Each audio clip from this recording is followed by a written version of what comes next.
What the fuck is the AI doing? It's just standing here menacingly. Okay, so hopefully this works. I had to do some weird shit where my game opened like in a very zoomed in window, and then I had to hit Alt Enter, and then my settings reset. So hopefully this comes out fine. So I ended up having to tweak some settings. I have to turn on the music. I don't normally play this game with music on. I don't play any FromSoft game with music on. After I do my first playthroughs and stuff, I usually turn the music off so I can focus, and also I like to listen to other music in the background. Before we do end up getting started with this video, I do want to say we are even closer to my first ever sub milestone. We're at 8. We're at 8 subs, which is insane to me. I've only been uploading, like I said, for about 2 months, and we're already up to 8 subscribers, which is just insane to me. And I just want to say thank you. The videos have been doing really well, and like I said, we're very close to my first sub. So if you guys do like this video, drop a like down below. And if you want to see some more of this type of content, I upload pretty much every single day, so drop a sub. I still don't know what I'm going to do for that milestone. I do want to do something for it at least. So if you have any ideas, drop them down in the comments below. Any and all of that is appreciated, and I just want to say thank you once again. Let's play some Elden Ring. So yesterday I didn't really do much. I know I said I was going to clip it when I eventually got through it, but I beat the first boss.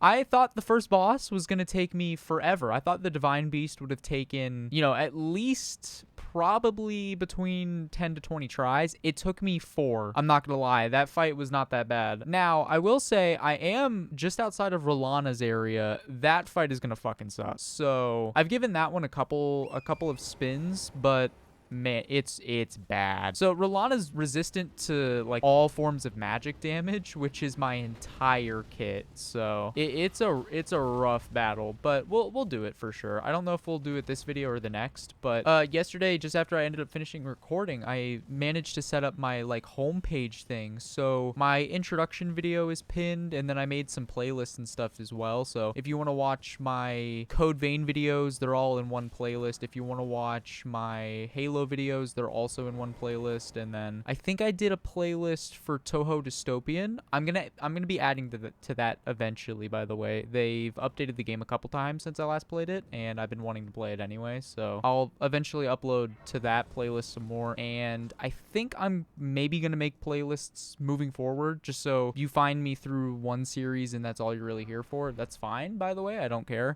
You'll be able to find it much easier. So something else I've also started to do, and I had to clip it earlier, like yesterday, to make sure. I'm gonna be recording in 2 channels now instead of 1. I didn't realize how much of an impact that would have. So instead of my voice and also my gameplay being linked into one singular channel, I can adjust both accordingly. So now I don't really need to worry about the game being too loud or my voice not being loud enough. I can adjust it however I feel, which in hindsight makes a lot more sense than what I was doing. But I ended up playing a lot of DBD yesterday. I think I played, I don't even know how many games. It had to have been like 20, maybe more. I was playing the fuck out of DBD. I was playing all Survivor too. I've been trying, like I said a couple days ago, I've been trying to get better at Survivor. So yesterday I was playing with one of my friends who's like actually good at Survivor, and I was getting advice and tips and stuff. So it's still a work in progress, obviously, but it's definitely, I was feeling much more confident yesterday as opposed to prior. A couple days ago, I mentioned the Larian AI stuff,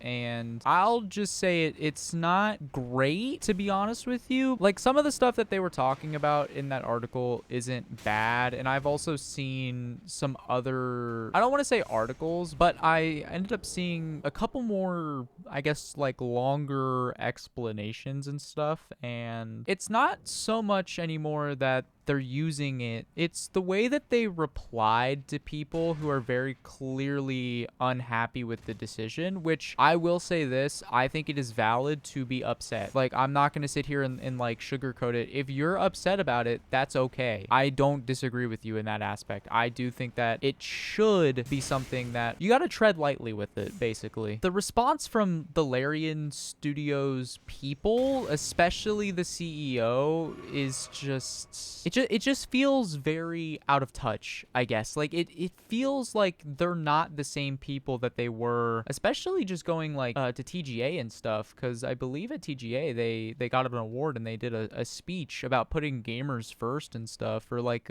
not leaving people behind in terms of like, all this AI stuff and whatnot. So for them to almost immediately after be like, yeah, we're doing this, but it's not that deep, is odd at best, I would say. I will say, though, yesterday, multiple studios ended up actually talking about that, or at the very least, they were talking about how they are not going to be using AI, and they don't think that AI should be... They don't believe that AI is going to take over their studio, or that they're going to allow it to, pretty much. So CDPR ended up talking about that. CDPR was like, yeah, we're not going to be using AI, and we're not going to allow AI to essentially, like, that it's not necessary to make a good game, and also they are not replacing people. So me seeing that, CDPR has been one of my GOAT studios for a while now, so I'm very happy to see that. I'm pretty sure what Hideo Kojima ended up saying on it was they're not going to be using generative AI to, like, make art and make games and do this or do that and make scripts and stuff. I think what he said was he's going to use AI to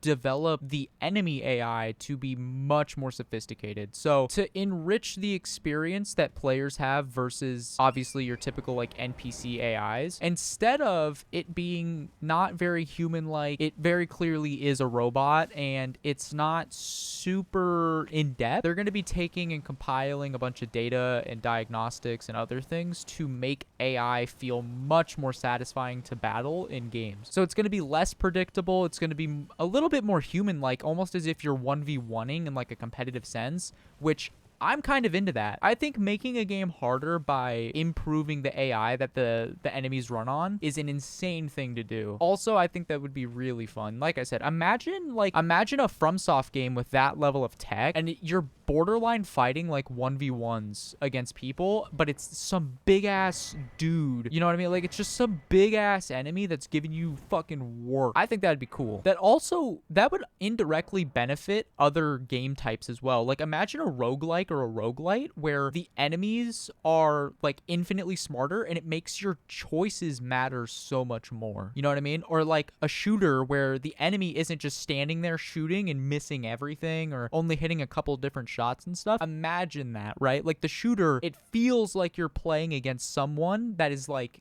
mildly competent. You know what I mean? Like, that would be so cool. So if he ends up figuring that out and it's not patented and it's open source or something like that, I would be so into that. Man, I remember when we were getting, like, Shadow of the Erdtree teasers and stuff, and we saw her in that one, like, gorgeous picture. Man, that image was fucking gorgeous. Her armor is so good, by the way. Also, once again, I feel the need to iterate. FromSoft is doing something like a lot of studios don't do. Just look at this fucking gorgeous scenery. Like, this is so fucking pretty, and the best part is you can go to all of this. They're doing something different. That is the thing that I feel like the need to iterate on is, like, they just do it so much differently than a lot of other studios. All right, so we got the Shadow Altus map now, so we can actually see everything. So there's the Morth Ruins.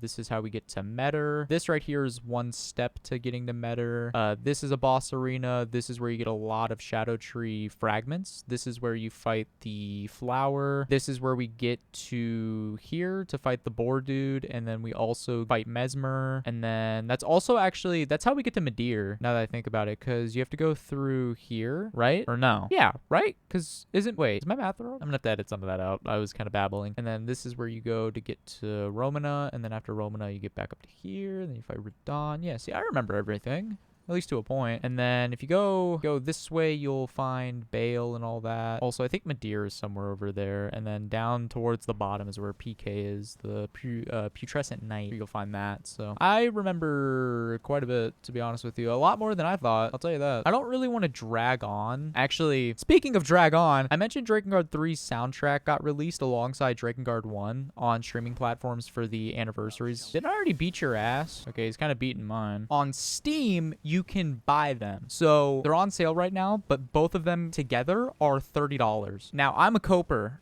and anything to get us closer to a remake of Drakengard 1, a port of Drakengard 1, or a remake/port of Drakengard 3, I'm going to take. I want those games on modern platforms. I don't want those games to only be exclusive to people who pirate, because Drakengard 1 and 3 are really good games. Drakengard 3 has optimization issues. It doesn't run very well on its version on PlayStation 3, but I'm just like, I want that game on modern platforms, especially PC. Give it a proper port, you know? What's wrong? You can't handle the Adula Moonblade? No, I didn't think so. Fuck you. Like I said, if there is any potential that we can get a port or a remake of either of those games, I will, like I said, I will absolutely take it. Those games are incredible. But yeah, if any of that interests you, like I said, it's on streaming platforms like Apple Music and Spotify, and then it's also on, I believe, YouTube Music if you use that. That's the last time I get curious. Good God, man. Oh,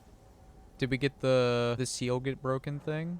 Yeah, there it is. I remember experiencing that for the first time when the DLC came out, and I was so confused. I was like, what the fuck did I do? I was just walking around. I didn't understand it at all. It was actually kind of scary because I was like, did I do something wrong? Even though we're kind of out of order, this is such a good area of the game. I love this part of the DLC so much, man. This boss fight, I could say I don't, but that doesn't matter. All right, we'll level up my blessing to 5, which isn't super high, but it's enough. Now we get to fight the hippo. That sure was a very fast attempt. I don't even think, like, if I were to edit that out, it was 5 seconds after I said that, I ended up dying. So that's cool. Are you ready to see sorcery and why Twitter hates it? We're gonna give it a shot. I don't know if it'll work, but we'll try it. So we flask and we Terra Magica. Terra Magica goes through the wall here. We lock on and then we start beaming up. Well, I can tell you it won't work, but that damage isn't bad. All right, we'll actually just give it a normal shot here. Really? The one time I don't set up Terra Magica, you just don't run at me? Oh, you are now. What? I didn't remember it sending them down from the heavens to smite me. When the fuck did they do that? I don't remember that shit. You know what's funny is I was talking all that shit about Divine Beast taking me 4 tries. This probably will take me longer. I'm not even joking. That's gonna hit me. Oh my god, that should have killed me. It just leaped diagonally across the entire... Dude, I don't remember this fight because on strength, it is so brain dead easy. Literally all you do is stun him. Like the hippo has a very small poise meter, so stunning him is brain dead easy. That's why I'm telling you, man, strength, as a person that likes strength in these games, I'm telling you, it is the easiest way to play the game. I mean, good god, you just don't stop attacking. Wow, that hit me.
Just hit it. There we go. That didn't take me that long, but it was still kind of annoying. I think that was like 10 tries or some shit. It was more than Divine Beast, which is kind of funny, but oh well. All right, I know we didn't really do like an actual main boss in this video, but I am gonna end the video here just because I've sort of exhausted all that I want to talk about. So what I'll end up doing in my next video is you're gonna see me fighting Mesmer and Rolana at the beginning of the video before we actually get to stuff to talk about, but I'll do that today, and then honestly, if I get through both in like a decent time, I'll just double upload. I don't really care. So I might double upload anyway at some point, because I'll probably end up playing DBD today, and then I'll make a video on that, just playing it. So if this video does end up being like a bit shorter, it's fine, because like I said, I'll probably just end up double uploading anyway. So like I said though earlier, I do appreciate all the support. We are very close to my first ever milestone. So I just want to say, if you guys did like this video, drop a like down below. You want to see some more of this type of content I upload pretty much every single day, so drop a sub. I hope you have a great rest of your day, and I'll see you all later.